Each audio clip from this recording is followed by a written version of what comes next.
Bueno, entonces veamos. Alejandra, ¿qué es el momento o momentum?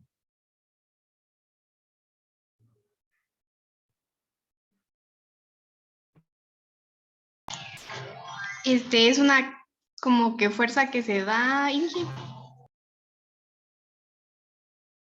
Ok, sí lo podemos definir como una fuerza, pero se define también como algo más.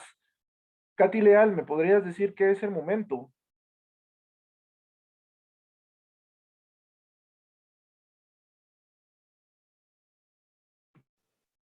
El momento, pues, es una, como decía Diana, es una fuerza que intenta provocar un desplazamiento o una deformación en el cuerpo en la cual se aplica esa fuerza.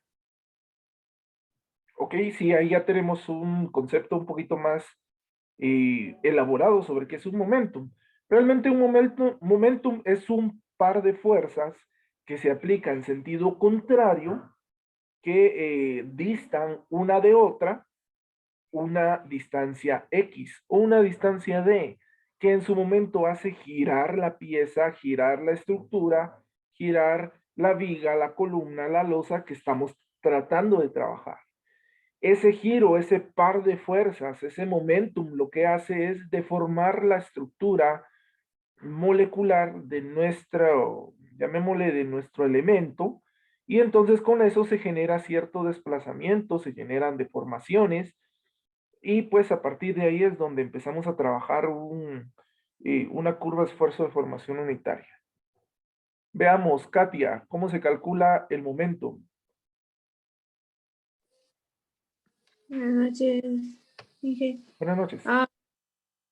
Bueno, por lo que pude investigar, un momento se puede calcular con una fórmula que sería la fuerza aplicada. eh, en este caso, el material también tiene que ver, ¿no? Tiene un módulo de elasticidad hasta cierto punto y, la, y el peso, pero no sé. Sí, Ok, así. muy bien, gracias. Sí, realmente tenés toda la razón. El momentum se calcula de acuerdo a una fuerza y a una distancia en su ecuación básica. Depende del módulo de elasticidad, depende del módulo de Young, depende de diferentes propiedades del material al cual está sometido el elemento como tal, ¿no? Sin embargo, en el cálculo estructural, si lo queremos ver así, la ecuación de momentum se basa solamente en la fuerza aplicada y a una distancia de aplicación, lo cual se traduce en momentum igual a fuerza por distancia. ¿Por qué no tomamos en cuenta las características o las propiedades de los elementos estructurales como tal? No es que sean despreciables, sino que para los tipos de esfuerzo que tendrían que soportar estas estructuras, pues no es totalmente válida, llamémoslo así, el tomar en cuenta el módulo de elasticidad y el módulo de Young, que nos servirían más para analizar la deformación y el movimiento que pueda tener cierta estructura a la forma del cálculo como tal. Veamos, Diego, ¿para qué sirve el cálculo del momentum?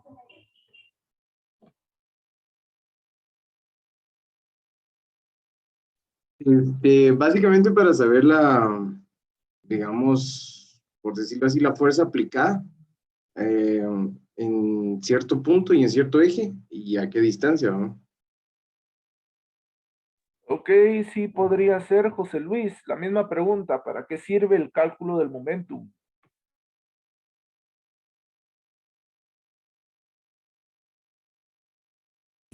Inge, verá que en ese tema sí estoy un poco, no podría decirlo.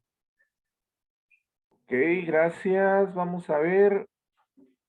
Oscar Fuentes, la misma pregunta. Eh, por lo que yo pude investigar, Inge, calcula la cantidad del movimiento de un objeto. Sí, pero ¿para qué sirve ese cálculo? ¿Alguien que me quiera responder ahí, cualquier persona?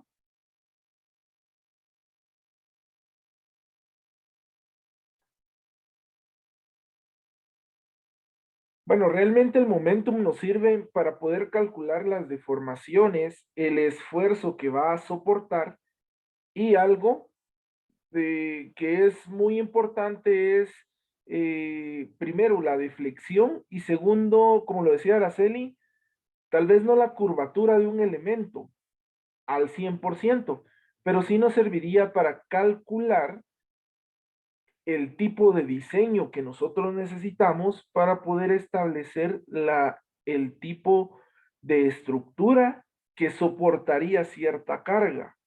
Pongámosle un ejemplo muy sencillo, y lo veíamos hace unos días hace 2 semanas cuando veíamos la clase introductoria de este tema. Las vigas y las losas se diseñan mediante el rectángulo equivalente de Whitney. El diseño de estos elementos estructurales se basa en un momento resistor, es decir, que la carga muerta, viva, de sismo, de lluvia, de nieve, de ceniza, todas las cargas que ustedes le quieran poner, pues prácticamente lo que hace es deflectar nuestra viga o losa. ¿Cómo evitamos que se deflecte? Pues colocándole al concreto acero o al acero concreto para que puedan resistir todas las cargas. ¿Qué generan esas cargas? Generan una fuerza que dependiendo de la distancia de los apoyos, van a generar momentos. Por lo tanto, el momento nos sirve para poder calcular el tipo de material, primero, la resistencia del material, segundo, y tercero, qué tanto material necesitamos para poder resistir las cargas. Una de las principales, llamémosle, una de las principales características o propiedades o condiciones especiales del diseño estructural es que todos los elementos deben diseñarse para soportar la carga última. La carga última es una mezcla de todas las cargas que intervienen dentro de la estructura, ¿no?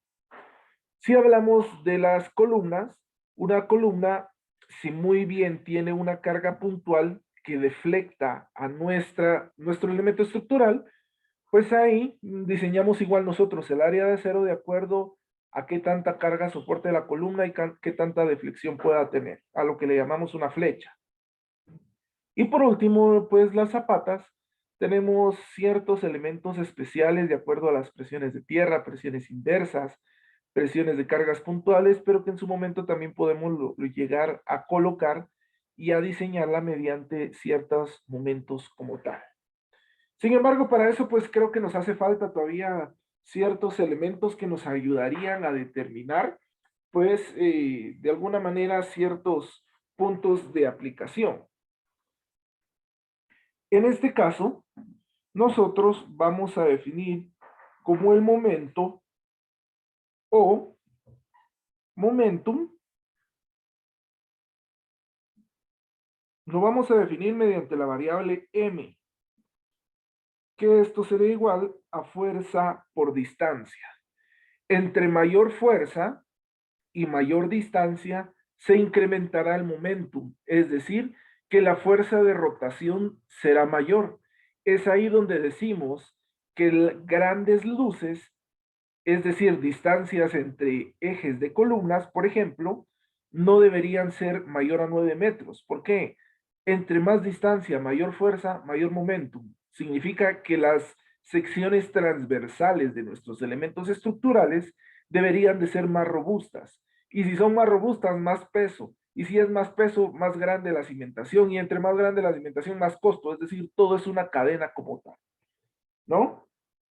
Un ejemplo bastante claro de lo que es el momentum o momento, podemos hablarle a cuando uno está cambiando una llanta, ¿no? ¿Qué pasa si los chuchos o los pernos están muy, muy apretados? Pues, y usualmente, pongámosle, la llave que nosotros utilizamos, a veces no nos da la fuerza suficiente para quitar estos pernos. ¿Qué es lo que hacemos? Pues encontramos un tubo cualquiera, se lo añadimos y lógicamente le damos más vuelta, ¿no? ¿Qué es lo que generamos ahí? Generamos momentum, ¿sí? ¿Por qué?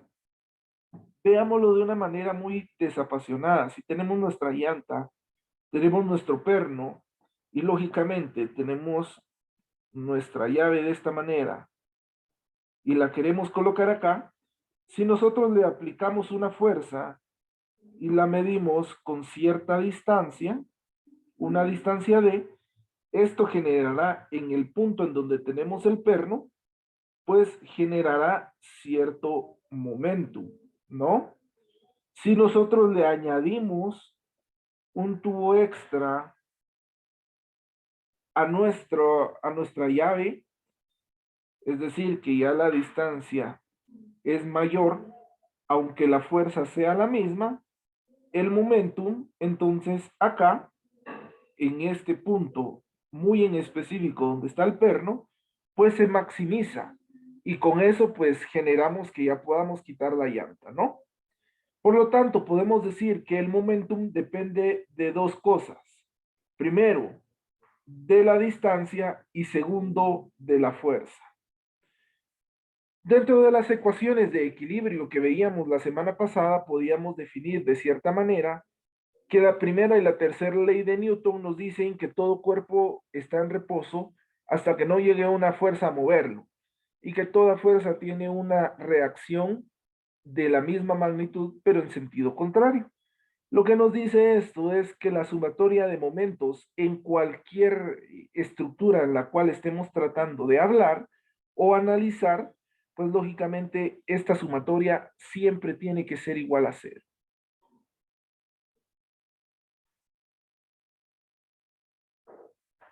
De esta condición,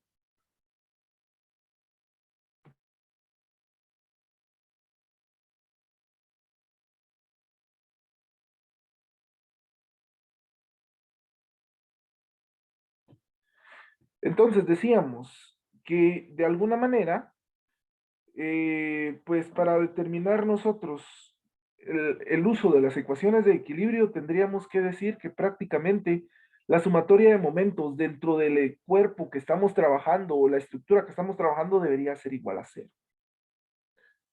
¿Para qué nos sirve esta ecuación de equilibrio? Pues esta ecuación de equilibrio nos sirve, así como las demás ecuaciones de la sumatoria de fuerzas en X igual a cero y de la sumatoria de fuerzas en Y igual a cero, nos sirven para el cálculo de las reacciones, que sería prácticamente la tercera ley de Newton. ¿Qué quiere decir? Que todas las cargas que tengamos dentro de nuestra estructura, pues van a tener una reacción en sus puntos de apoyo. Veámoslo de alguna manera bastante sencilla dentro de lo que estamos tratando de ver. Analicemos una viga simplemente apoyada.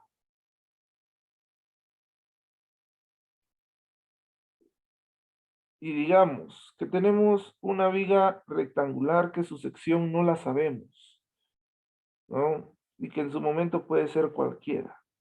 Pero esta viga está en dos apoyos totalmente simples, en A y en B.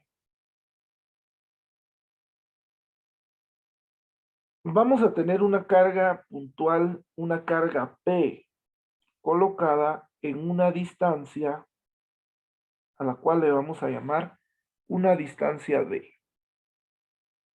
Si yo les digo, jóvenes, encuentran el momento, dejemos una distancia D desde el apoyo A y dejemos una distancia X desde el apoyo B.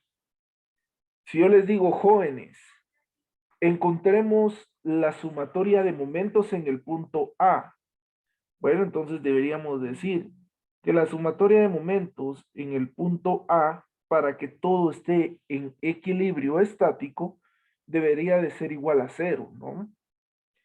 Y de cierta manera, para poder trabajar mediante nuestras ecuaciones de equilibrio, nosotros necesitamos definir un marco de referencia. ¿Cuál va a ser este marco de referencia? Bueno, para los momentos, cuando el momento gire hacia la derecha, es decir, en el sentido de las agujas del reloj, esto va a ser un momento positivo. Y si el momento gira en contra de las agujas del reloj, pues esto será un momento totalmente negativo. ¿Para qué nos sirve calcular esto?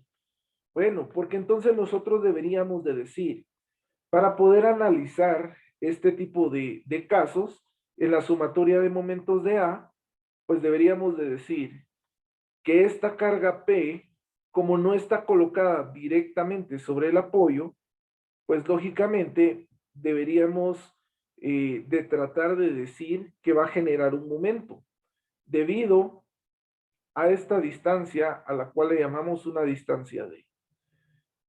Si nosotros colocamos una reacción que sería el par de fuerza para generar el momento, pues deberíamos de decir que esta carga empezaría a girar, llamémoslo así, empezaría a girar con un punto pivote en el apoyo A, ¿no? ¿Cómo esta carga empezaría a girar? Empezaría a girar en el sentido de las agujas del reloj. Es decir, que tendríamos que más la carga P multiplicada por la distancia D, esto generaría un momento. Pero un momentum, ¿hacia dónde? Pues generaría un momentum hacia el punto A. ¿Para qué nos sirve generar este tipo de ecuaciones? Bueno, pues este tipo de ecuaciones nos sirve para generar las reacciones dependiendo, llamémosle, de los tipos de apoyo que tengamos, ¿no? Y es ahí donde viene la otra parte de la ecuación en este punto. Y es decir, que en cierto momento nosotros deberíamos de tomar en cuenta que para poder definir este tipo de vigas, pues debemos de establecer que a partir de sus apoyos, toda carga que se le coloque, sea vertical u horizontal, generará reacciones dentro de nuestros elementos estructurales. ¿Cuáles podrían ser nuestros elementos estructurales? Bueno, perdón, ¿cuáles podrían ser las reacciones? Pues las reacciones se van a dar únicamente en apoyos, ¿no? Entonces, vamos a colocar una notita que es muy importante y que nos va a servir durante el resto de esta unidad y la próxima, en donde nosotros podemos definir que toda carga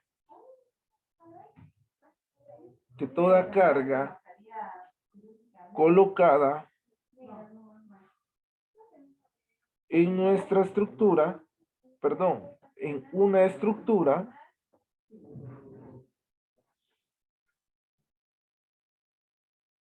generará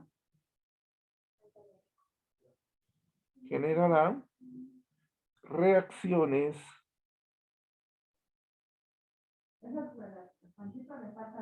en sus apoyos.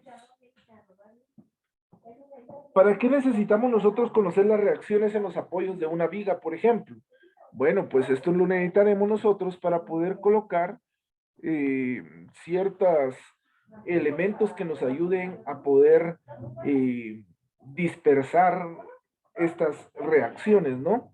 Si hablamos en una zapata, la zapata de la reacción, lógicamente sería, llamémosle que sería un hundimiento en nuestra zapata o una deflexión mediante una presión negativa, ¿no?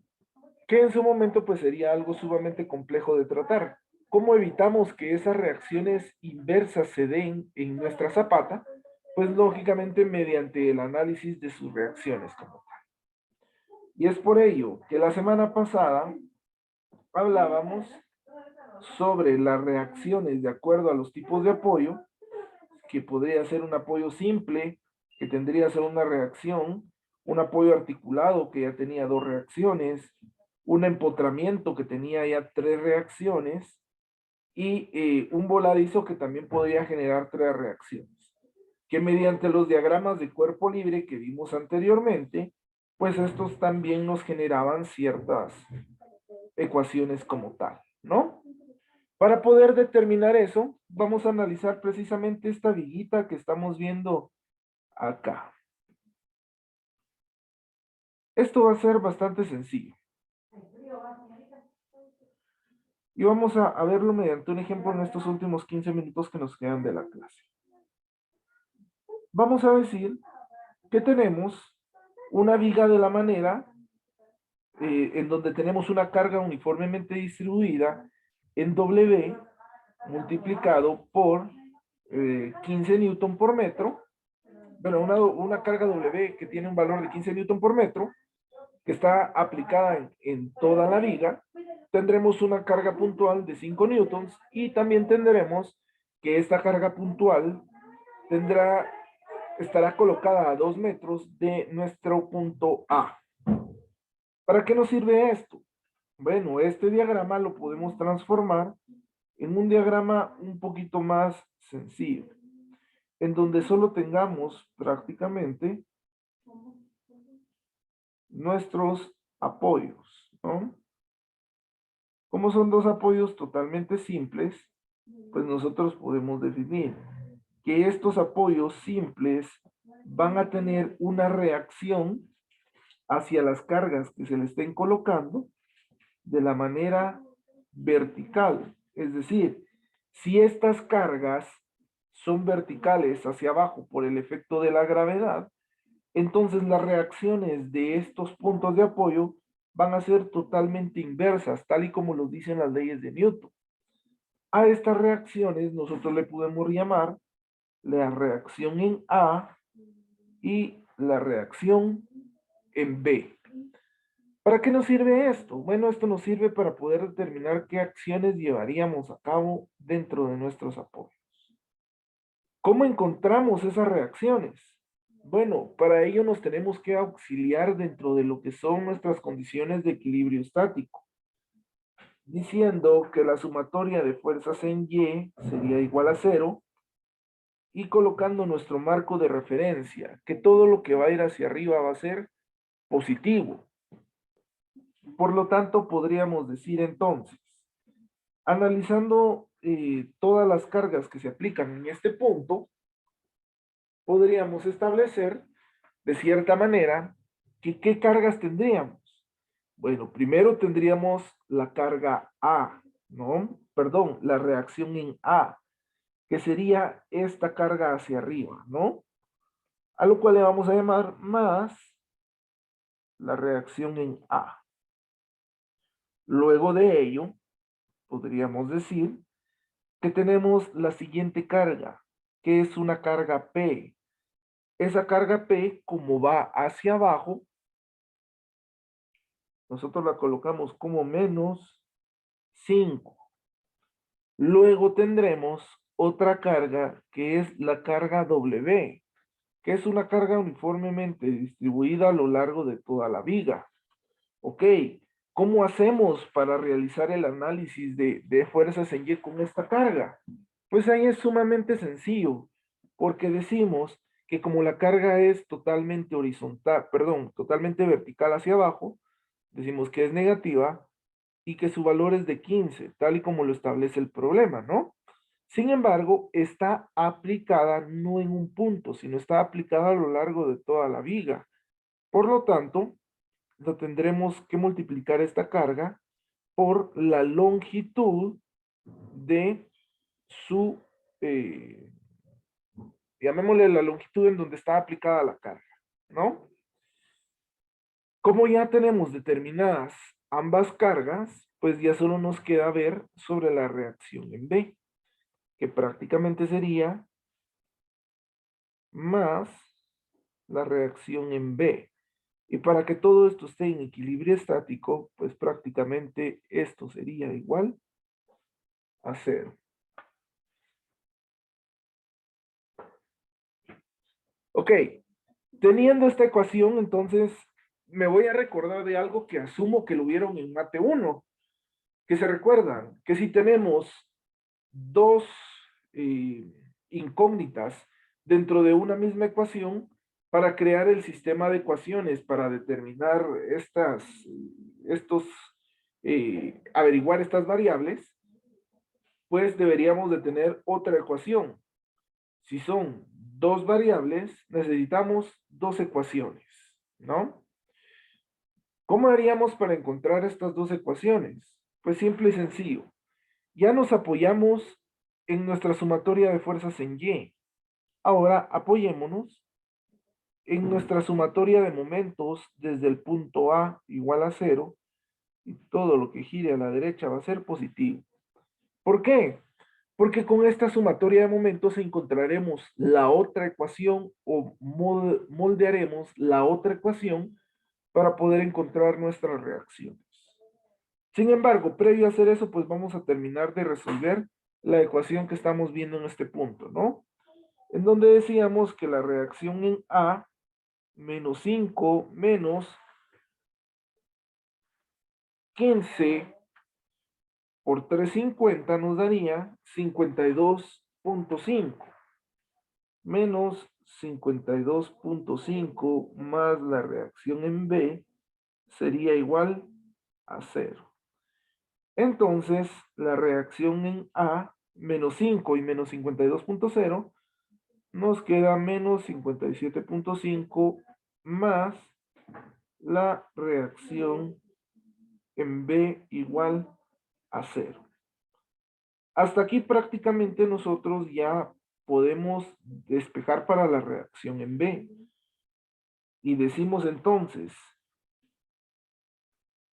que la reacción en B sería igual a decir menos 57.5 o 57.5 está con signo negativo, lo paso del otro lado con signo positivo, lo que me quedaría 57.5.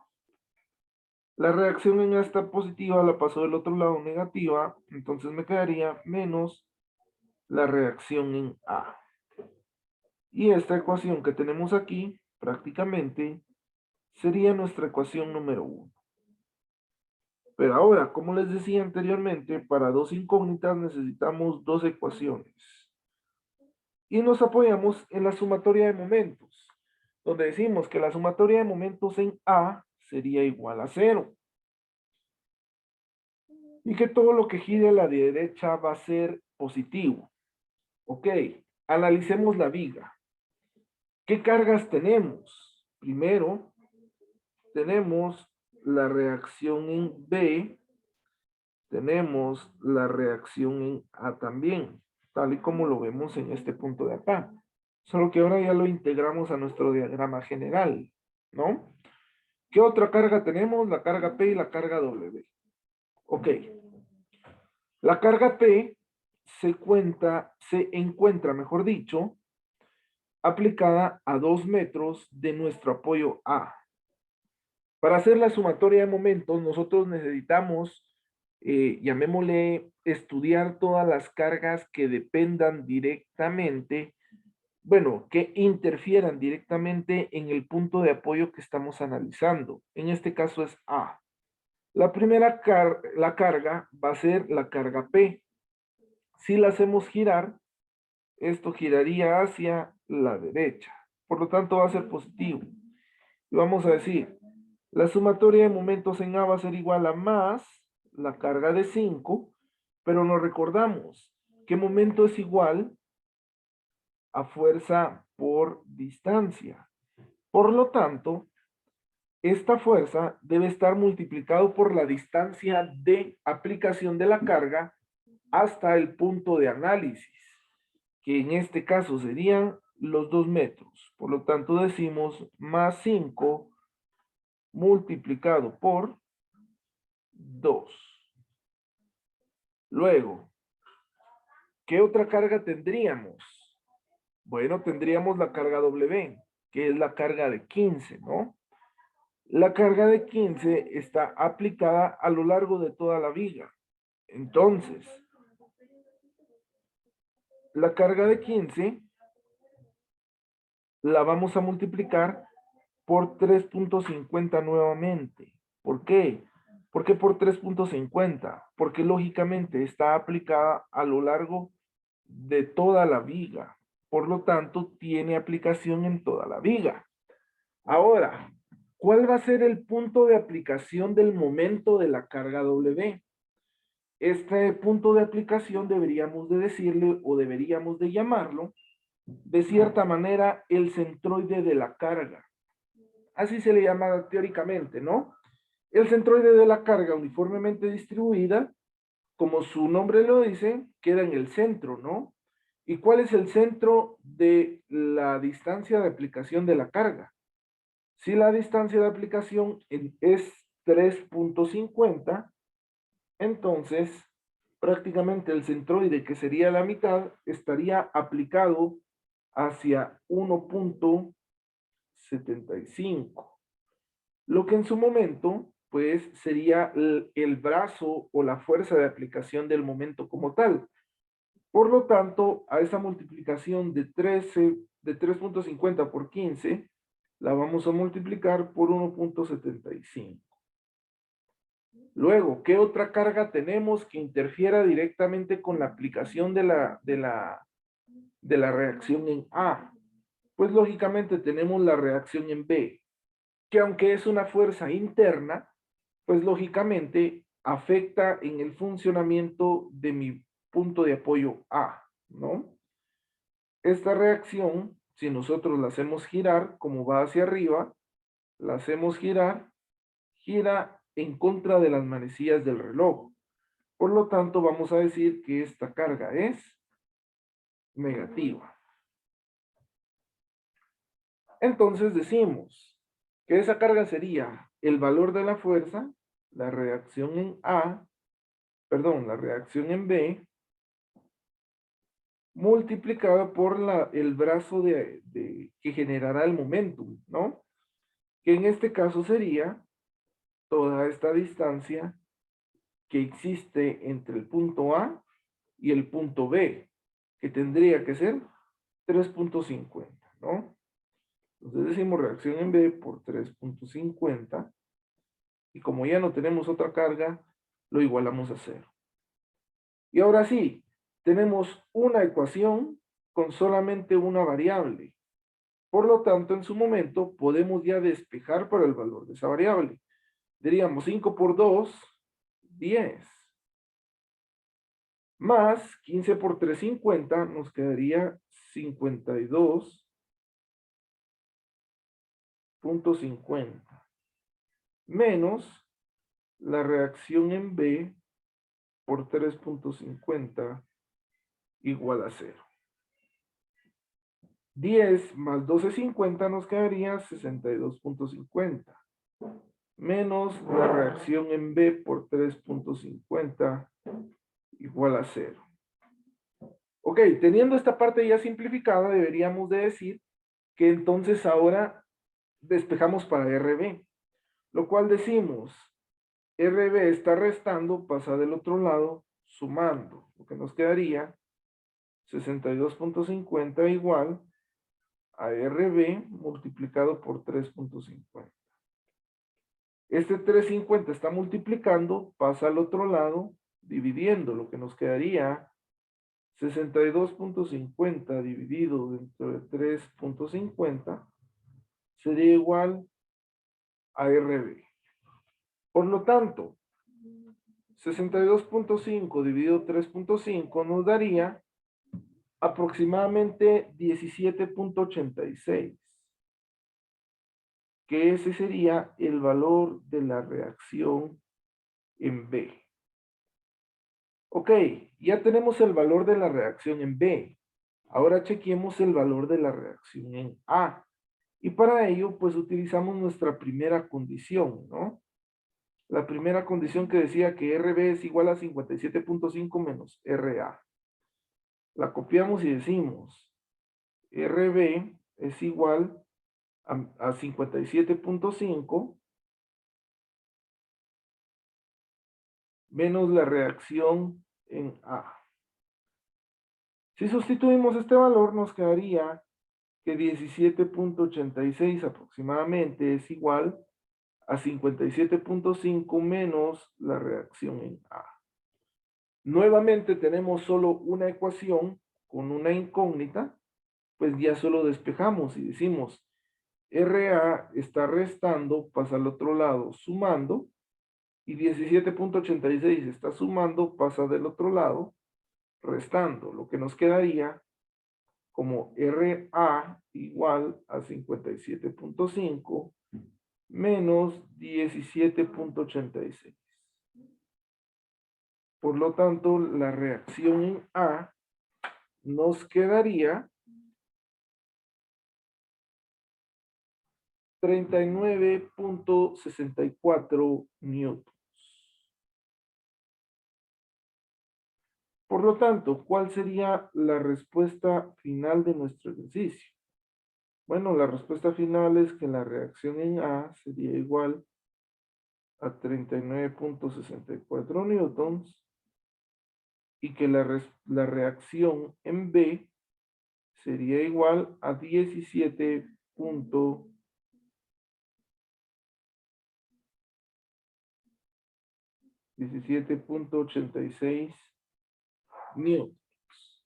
Y prácticamente, compañeros, esa sería la respuesta de nuestro ejercicio. ¿Alguna duda, jóvenes? Inge, disculpe. Ah, sí, decime. Viera que yo tenía una dudita, no sé si puede subir un poquito.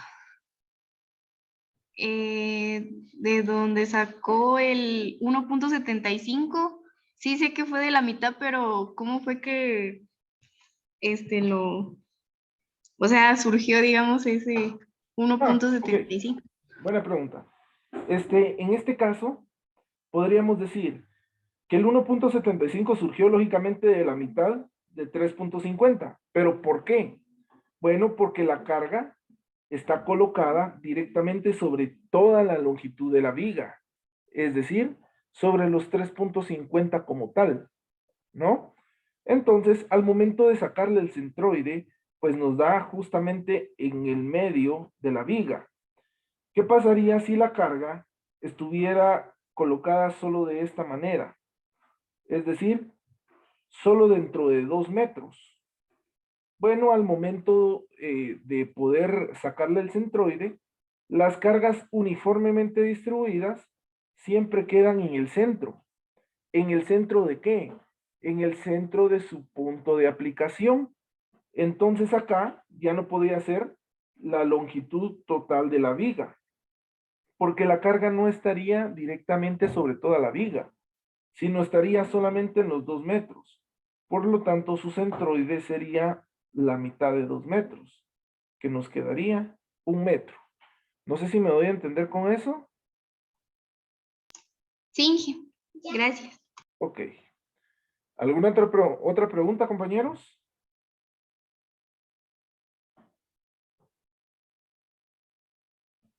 Inge, A ver, decime.